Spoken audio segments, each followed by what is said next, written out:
Ça chauffe entre Zelensky et la Pologne. Ça chauffe entre les alliés. Ça va pas, frère. La Pologne convoque d'urgence. Frère, l'ambassadeur de Zelensky en Pologne. Et pendant ce temps, Zelensky décide de porter plainte. Contre qui? Contre la Pologne et 2 autres pays de l'Union européenne. Je dis bien la Pologne et 2 autres pays de l'Union européenne auprès de l'Organisation mondiale du commerce. Frère, ça chauffe. La Pologne décide de ne plus livrer d'armes à Zelensky. Non, mais c'est... Frère, non, Poutine a tué le match. La patience est un chemin d'or. La patience est un chemin d'or. Non, Poutine, c'est que je vais vous expliquer ce qui se passe en long et en large. Ne vous inquiétez pas, chers camarades. Vous allez tout comprendre tout à l'heure. Qu'est-ce qui s'est passé, chers camarades d'Afrique? En réalité, Zelensky, depuis 2022, ça ne va pas entre eux. Mais en réalité, la Pologne, hein, écoutez ici, hein, la Roumanie, la Bulgarie, la Pologne, la Slovénie et la Hongrie décident d'encaisser, mais ça ne va pas. Pourquoi? Parce qu'en réalité, mais déjà, il faut dire que l'affaire même a éclaté sérieusement aux Nations Unies. Zelensky est parti aux Nations Unies, il a attaqué la Pologne aux Nations Unies, disant de la Pologne, la Hongrie et puis la Slovénie, que eux là, de façon indirecte, eux, ils soutiennent la Russie. C'est ce qu'il a dit là-bas. De façon indirecte, eux, ils soutiennent la Russie. Eux, ils jouent un jeu d'hypocrite. C'est ce qui a fait mal à la Pologne. Et puis la Pologne maintenant a convoqué son ambassadeur d'urgence et pour lui dire, pour parler à l'ambassadeur. Mais on va vous expliquer, chers camarades d'Afrique, qu'est-ce qui se passe. D'abord, on va comprendre qu'est-ce qui s'est passé en réalité aux Nations Unies. On dit ici, guerre en Ukraine. La Pologne convoque l'ambassadeur ukrainien après les propos de Zelensky à l'ONU. L'ambassadeur d'Ukraine en Pologne a été convoqué d'urgence par le ministère des Affaires étrangères polonais mercredi 20 septembre 2023. Cette convocation intervient au lendemain du discours du président ukrainien devant l'ONU, prise de parole qui a froissé la Pologne. Prise de parole qui a froissé la Pologne. Vous comprenez? Voilà. La Pologne a convoqué d'urgence le mercredi 20 septembre l'ambassadeur ukrainien pour protester contre les propos du président Volodymyr Zelensky à l'ONU, a annoncé le ministère polonais des Affaires étrangères. La Pologne répond aux insinuations. Voilà. La Pologne répond aux insinuations. Écoutez ici. La démarche vise les propos tenus mardi 19 septembre par Volodymyr Zelensky, selon lesquels certains pays feignent la solidarité en soutenant indirectement la Russie. Voilà ce que Zelensky a dit.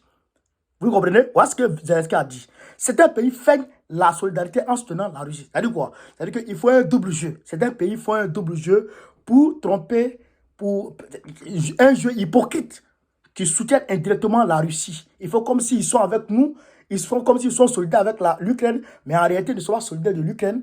Mais en réalité, ils font des mouvements pour soutenir indirectement la Russie. Voilà ce que Zelensky laisse entendre. Écoutez ici maintenant. Le vice-ministre polonais des Affaires étrangères qui a reçu le diplomate ukrainien a dénoncé cette thèse fausse à l'égard de la Pologne, particulièrement injustifiée concernant la Pologne qui soutient l'Ukraine depuis les premiers jours de la guerre. Ça, c'est ce que le diplomate qui a reçu l'ambassadeur de l'Ukraine a dit, selon le communiqué du ministère. On continue toujours, chers camarades d'Afrique. Vous allez comprendre de quoi il s'agit. Les tensions entre Varsovie et Kiev, provoquées par le conflit sur les céréales ukrainiennes dont la Pologne a interdit les importations pour protéger les intérêts de ses agriculteurs, se sont renforcées ces derniers jours. Là, c'est un problème de conflit d'intérêts. Vous comprenez? C'est un problème d'intérêt. Là, je vais venir vous expliquer ça. Mais on va terminer d'abord. On va terminer. L'annonce par Bruxelles vendredi de la fin de l'interdiction d'importer des céréales ukrainiennes, décision prise en mai par 5 États de l'UE a enflammé les esprits, provoquant des embargos unilatéraux auxquels Kiev a répliqué lundi en annonçant porter plainte devant l'Organisation mondiale du commerce, l'OMC. Vous avez compris? Le Premier ministre polonais, Mateusz Morawiecki, a averti mercredi qu'il élargirait la liste des produits ukrainiens interdits d'importation si Kiev devrait intensifier leur conflit sur un embargo sur les céréales. C'est mélangé. C'est que actuellement, c'est gâté. Ils sont sur les céréales aujourd'hui, hein, mais ils veulent intensifier. Non, mais attends. Non, mais c'est grave. Hein? Ah, écoutez ici. Kiev demande une approche constructive de la part de la Pologne. Le communiqué de la diplomatie polonaise déclare que faire pression sur la Pologne dans les forums multilatéraux ou envoyer des plaintes aux tribunaux internationaux ne sont pas des méthodes appropriées pour résoudre les différends entre nos pays. Donc, la Pologne dit, si tu portes plainte à l'OMC, nous, on va élargir encore l'embargo. Et là, c'est gâté. Ce n'est plus le blé seulement, c'est autre chose. Mais je vais vous expliquer pourquoi. Pourquoi le blé? Je vais vous expliquer. Ne vous inquiétez pas, ne vous inquiétez pas. La diplomatie ukrainienne a réagi rapidement en appelant la Pologne à mettre l'émotion de côté et à adopter une approche constructive dans la dispute sur les exportations de céréales. Écoutez, nous appelons nos amis polonais à mettre l'émotion de côté, a écrit sur Facebook le porte-parole de la diplomatie ukrainienne, Oleg Nikolenko, après l'annonce par Varsovie de la convocation de l'ambassadeur ukrainien. C'est chaud, c'est chaud, c'est chaud. Donc, vous avez compris ça, chers camarades d'Afrique. Voyez ce qui s'est passé aujourd'hui. Voyez ce qui s'est passé hier, on va dire le 20. Hier le 20. Parce que Zelensky a pris la parole le 19. Hier le 20, ça a chauffé. Donc, écoutez, chers camarades, ce qui se passe. Je voulais vous expliquer maintenant en terre à terre. En réalité, quand la guerre commence et qu'il y a eu le premier embargo sur l'importation des céréales, quand Poutine a bloqué le port d'Odessa dans un premier temps, qu'est-ce qui se passe? Automatiquement, il y a Ankara qui rentre en ligne de compte, la Turquie qui rentre en ligne de compte, qui commence une médiation, etc., avec les Nations Unies qui font une médiation pour que le céréales puisse sortir. Maintenant, l'Union européenne, dans le même temps, demande à la Pologne, écoutez ici, la Roumanie, la Bulgarie, la Pologne, la Slovénie et la Hongrie de supprimer les taxes sur les produits ukrainiens pour faciliter, pour que ça constitue d'aide à l'Ukraine en même temps dans l'effort de guerre. Vous comprenez? Donc, quand ils suppriment les taxes sur les produits ukrainiens arrivent sur leur terre, les produits ukrainiens deviennent moins chers que les produits, c'est que le blé ukrainien devient moins cher que le blé de l'Ukraine, de la Pologne, de ces pays-là. Est-ce que vous me comprenez? Je vais vous expliquer. Pour que tout le monde puisse comprendre. Il faut que les Africains comprennent. Et puis on va tirer des conclusions dans ça, là. Nous, Africains, il faut qu'on tire des conclusions. C'est comme aujourd'hui, ils sont tombés sur...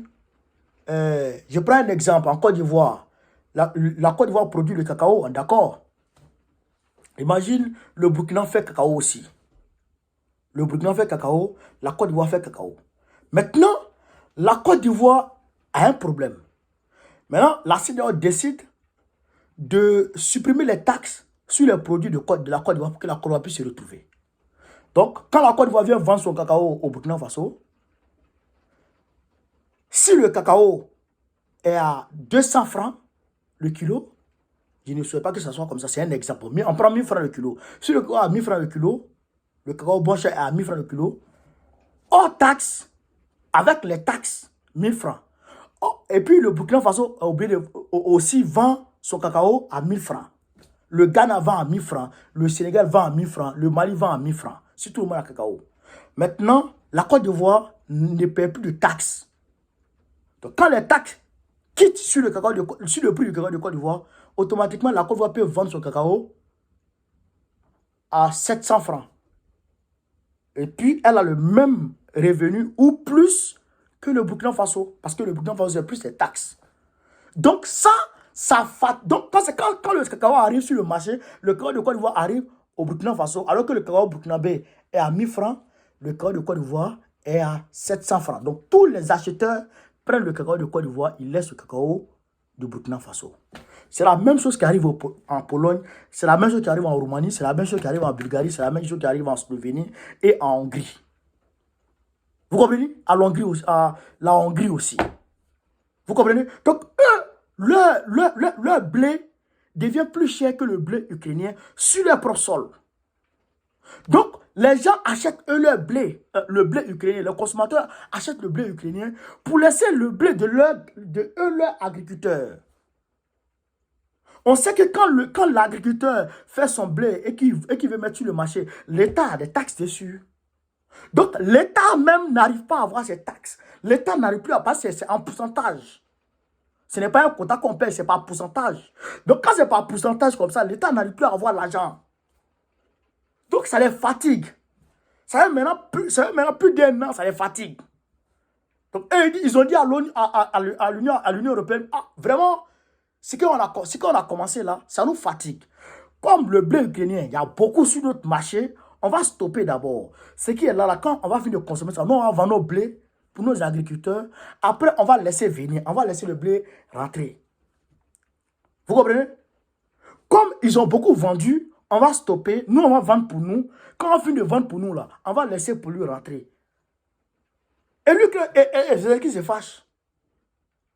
Vous comprenez? Zelensky se fâche. Bon, comme Zelensky s'est fâché, il dit qu'il va porter plainte. Il dit non, comme eux, ils n'arrivent plus à vendre leur blé, donc ils n'ont plus d'argent, ils ne peuvent pas payer les armes. Comme si c'est lui qui paye les armes.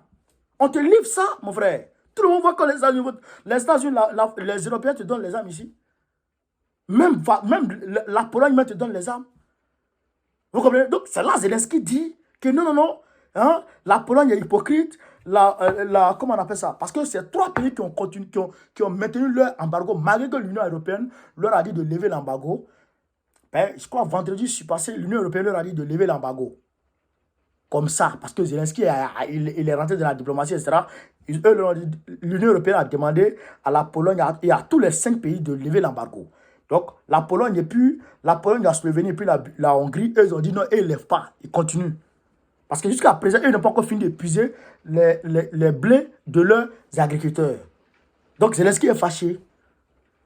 Vous comprenez? Et Zelensky dit qu'il va porter plainte. Donc, c'est là maintenant la Pologne dit, bon, si tu vas porter plainte, dans un premier temps, d'ailleurs, on ne te donne plus armes. Nous-mêmes, on ne te donne plus armes. Ça fait un. Deuxièmement, si tu vas porter plainte là, ce n'est pas le blé seulement qu'on va mettre en embargo. Hein. Tous les produits qui rentrent ici, là, on va mettre en embargo. Parce que le blé rentre par là-bas, parce que le blé passe par, maintenant par la, comment dirais-je, par la Pologne, etc., pour aller, comment on appelle ça, dans le Moyen-Orient, pour aller en Afrique, etc. Mais en réalité, ça c'est un narratif des Occidentaux. Mais en réalité, ce n'est pas là-bas que ça s'en va. Ça reste en Europe.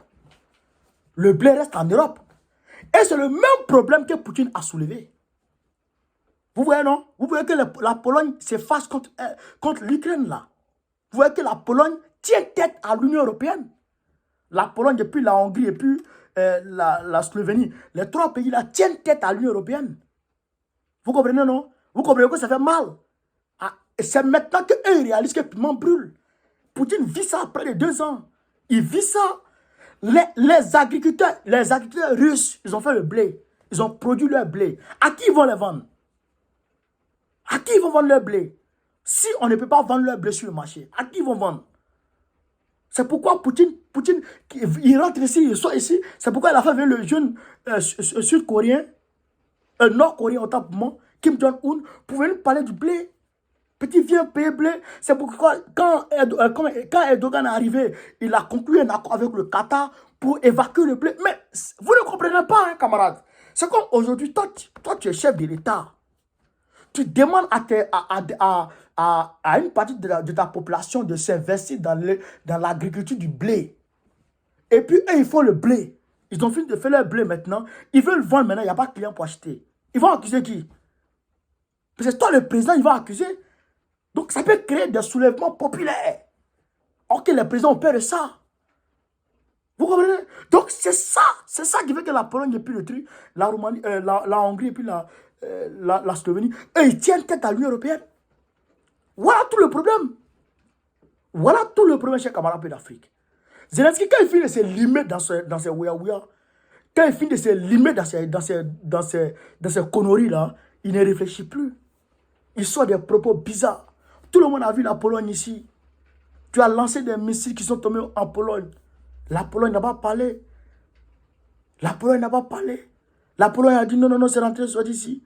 La Pologne même avait commencé à déployer des soldats pour aller à la frontière biélorusse.